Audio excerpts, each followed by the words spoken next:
We're back at Beamer & Son Garage on this beautiful Tuesday. I think it's right around the 22nd, the 22nd of October. And we're back with the motorhome and our adventure with it. We got some batteries put in it. And you can see right here, we put some batteries in it right there. We've got an Optimum battery. It takes two 12 volts. And so far we've got the headlights to work and a turn signal. And yeah, it looks like a maze of wires. It is. It's pretty much a nightmare. But you know, we're getting there with it.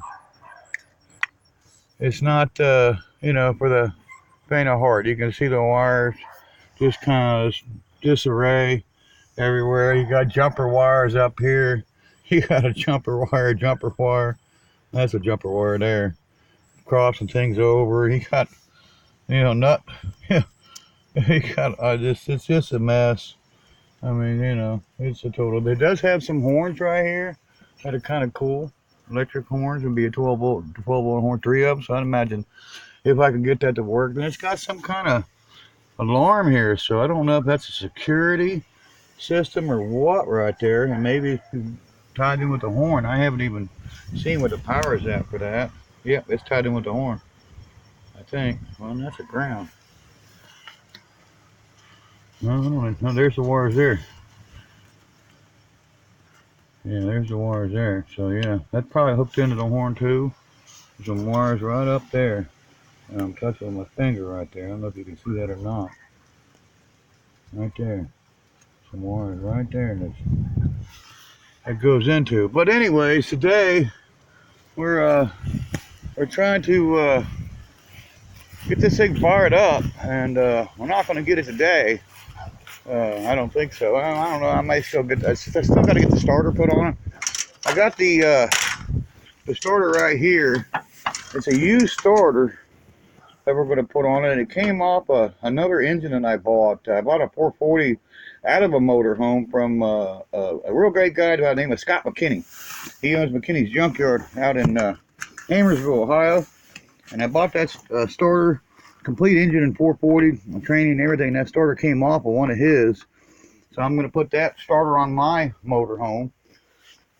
I elected not to use the new carburetor that we just bought from the Pumpkin Run because it's just too nice. And then this was another carburetor we bought at the Brown County Car Show in Georgetown, Ohio, Brown County. And this came from that show.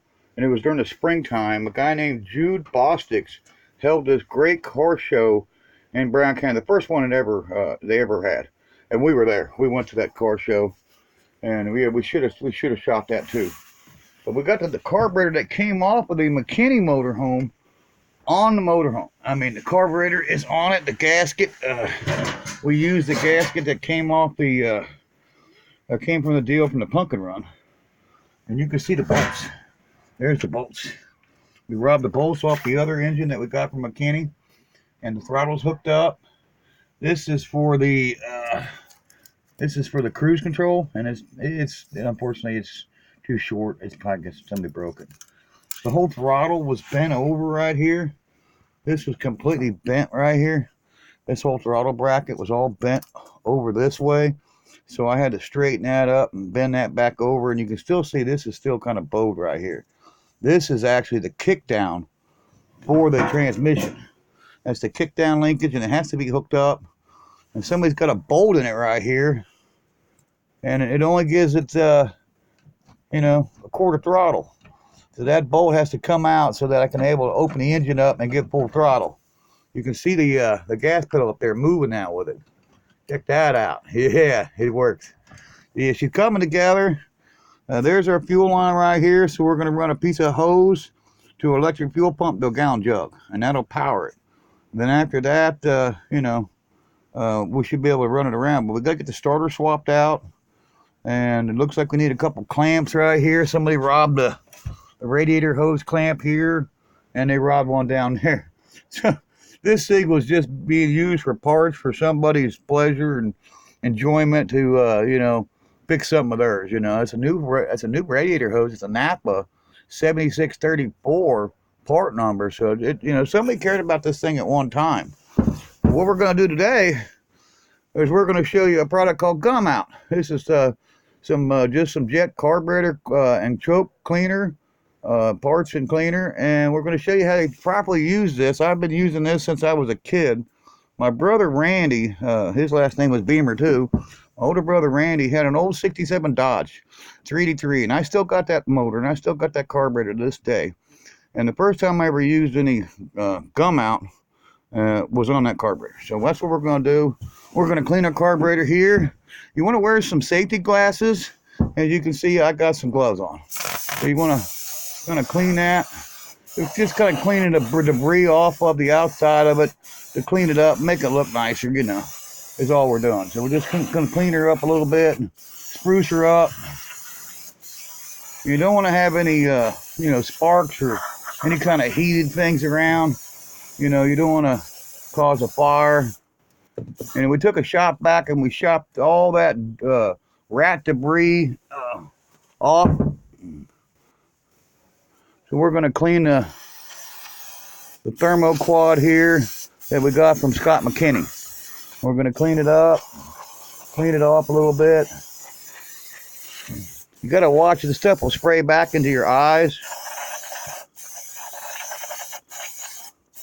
You can see it's going everywhere. And I kind of go overboard for it. I mean, I want to, when I clean something, I want to clean it right. I want it to look good, and it'll dry up. You can see the moisture left over from, spraying it all over the intake, and that'll dry up. It'll evaporate. Of course, a good time to do it to take a rag to it and, wipe it now, and get it while it's wet, if you want to get rid of that dirt, But we don't really care about the dirt. I mean, I do, but it's just kind of makes it look a little better, clean job. You can tell somebody been here working on it, So that's what we're doing today. We're just cleaning up the carburetor. And we got our air filter here. That goes on the car. You usually have a marking on it to tell you front, and it doesn't. So the next best thing then, well, there's an indentation right there. So that indentation will probably go towards, that way right there.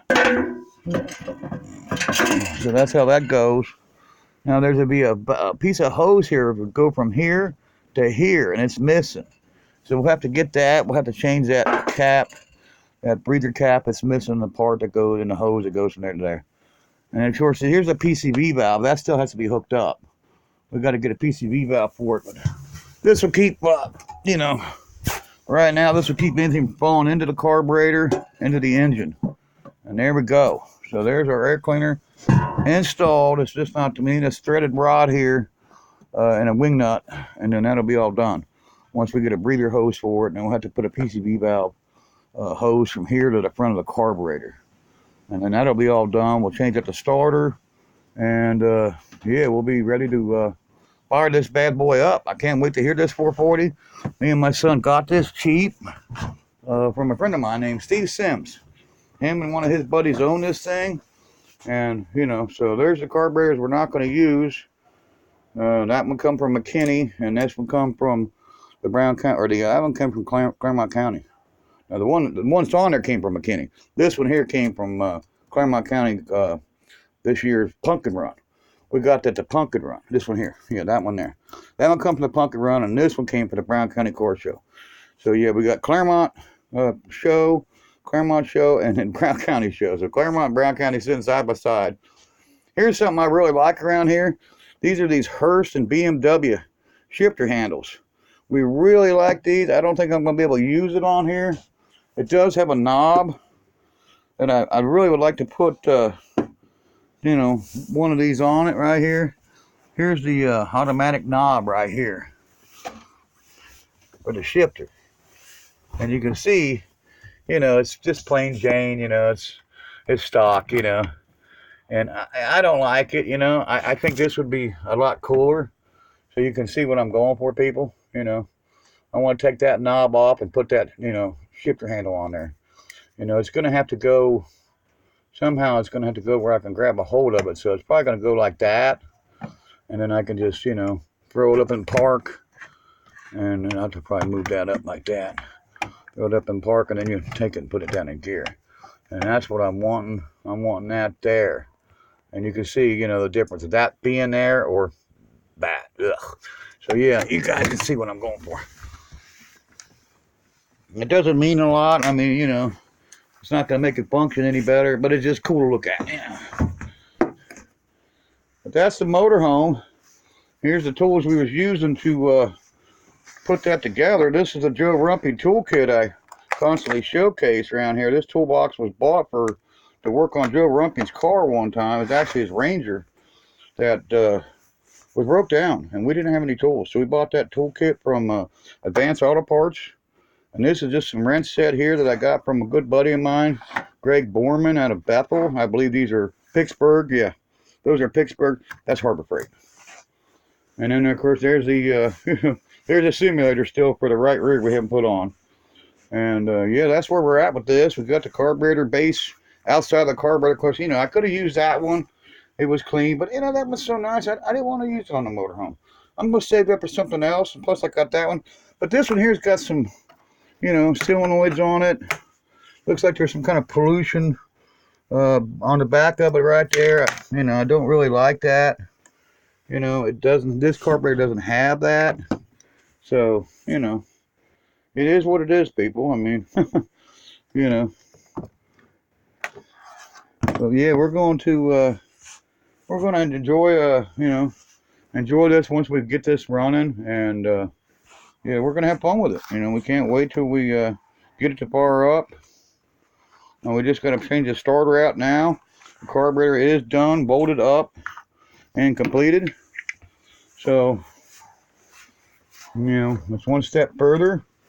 You know, now I got the batteries in it now. I got the starter out here to put in it. Just got to climb underneath that. But it rained yesterday, so it's kind of all wet. I probably, you know, if I could get underneath of that, it's, you know, it's going to be a, you know, an ordeal. And I really don't want to do right now in the morning. I'm probably going to wait till it, you know, dries up probably in a day or two, and then come back out here and then have at it, you know. But yeah, you know, it's coming along. I got headlights now, and I got one turn signal working. I'm missing a headlight bulb here, but I got a bulb for it, so I put a headlight bulb in that and fix that. But that's the Fleetwood. That's the Pace Aero Fleetwood we like so much. We got this cheap from a friend of mine. Like I was saying, his name was Steve Sims, and he's a good buddy of mine. And this is some of the, you know, cars we got around here. You know, there's my truck that still got my original wrecker boom in it. That's the boom in that truck is my first tow boom. It's not my first tow truck. This one here isn't. This was a replacement body. But this is my first tow boom. I really like this boom. You know, I had Johnny Morehouse put some steel plates back there, you can see. He reinforced it and rebuilt my tow boom. And really miss Johnny Morehouse. He's a great guy. Heck of a welder. And my buddy Robbie Grove helped me install this boom in this truck. I got this truck from a real famous guy by the name of John Coyne. He's out of New Richmond. He's real famous out here in Claremont County. He was the one that had the tank that he used to take it down and park it down at the Batavia courthouse. He had a Sherman tank, and he was kind of a, you know, different kind of individual. You know, he called the police the Gestapos. And so yeah, he's a different kind of man. You know, we love John Coyne. A lot of people don't like him, but you know, we think the world of him. John Coyne out of Claremont County, and we love you, John. Over here we got the Rondo truck we bought from Rondo. Used to have a record bed on it. It's still sitting on the ground. This is the one I hit. I hit this truck, and I hit it so hard with the Omega. We call it the, you know, the Omega. It's Omega, but we call it the Omega. We hit this truck so hard that it was sitting on jack stands, and you can still see the jack stand. There's one right there. There's the other one over there. We hit this truck in this fender here, and we hit it so hard that it knocked the back of it off the jack stands. You can see the damage we did to this truck. I'm still laughing about it. It's been a couple of months since I wrecked this thing, and it was so much fun when I did it. You know, it wasn't intended. You know, it was an accident. And there's the jack stand. Look at the mud. Look at the mud up in that. Gee, man. There's one jack stand, and the other one's underneath there, underneath the frame. And of course, there's one of our Bonnevilles. We love that Bonneville right there. That's a collection of cars that me and my son got. The Bonneville and the Riviera right there. We got both these cars out of, actually it was Latonia, Kentucky. And it's rough. I mean, it's really rough. I don't even like to show it, but there it is. I mean, yeah, it's got grass growing up in it. There's paper, and it's just nasty inside this car. But we got this car for the engine and transmission, and we got the engine out and the transmission out right now. And then we got that rib over there. That's a GS. So GS on this car means Grand Sport on Buick. So that's a Grand Sport. And so yeah, the GSs were kind of like well, they were kind of like a Mach 1, or you know, they were a step up from your standard Rivieras. So the performance was better, the interior package were better. This was bucket seats, console, and the other Rivieras were just been a bed seat. And it stage 1 455, so it's a little bit more performance of an engine. And then this here is this plain Jane Pontiac, and you can see we got drivetrain out of it. It's an air-conditioned car, and I haven't cleaned it, as you can see. I haven't done anything with it. I taped the back window in it. The back window was sitting out of it, and me and my son just couldn't stand, you know, water pouring in it. And of course, I can see right now my tape has come loose right there. And this back window is literally duct taped in the back of this car. That's we call that roadkill all the way. And then my son's got a parts car over here. It's a 92 Roadmaster, and it's a parts car for his 93. He's got a 93 Roadmaster. It's actually, wait a minute, I think that's a 93, and the one he's got the 92. It's the same thing. It's 92, 93 sync car. And over here is a septic tank right here, so a lid of a septic tank that a trailer used to sit right here on this concrete pad. So yeah, so you know, you can probably put a trailer here again. I'm thinking about moving this stuff here and putting a motorhome, and then maybe tying the toilet into the septic, because there's a septic line here and everything. Yeah, that's Christine. That's the car I keep talking about. That's the famous car around here. That's Christine. We love Christine. 1970. It says Boss, but somebody put those stripes on it. I believe this is it could be a Boss. I'm not positive. I believe it's a Cobra Jet though. I believe them Boss stripes are generic. I don't believe they're original, but it could be a Boss 302 car. It does have the shaker hood. I haven't ran the numbers, but it's got a snake on the steering wheel, and I assume that was a Cobra Jet. And I seen that snake. I need to talk to Johnny Parsons about it. He probably knows a little bit more about it. But there's a snake right there on that steering wheel, and that's a Cobra. That's just not a snake. That's a Cobra, people. So yeah, Johnny Morehouse built that roll cage in that car. It's got a roll cage in it. And we just love Christine. It's a 70 Cobra Jet or a 70 Boss, one of the two. And yeah, we love this car. You know, it's got the small block in it. Missing the engine when I bought it. We put an engine in it. Put a 302 in it that came out of another Mustang I had. My original 70 Fastback.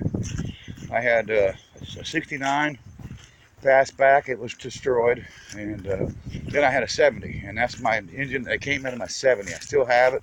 That engine's been in 4 different bodies, and that's the 4th one. That's the 4th body right there. That's Christine. And of course, there's our 76 Fleetwood that we bought out of Dayton, Ohio.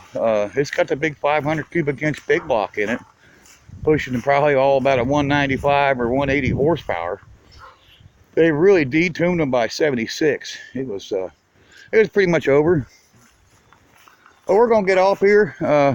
This is Beamer and Son Garage. Make sure you subscribe to our channel.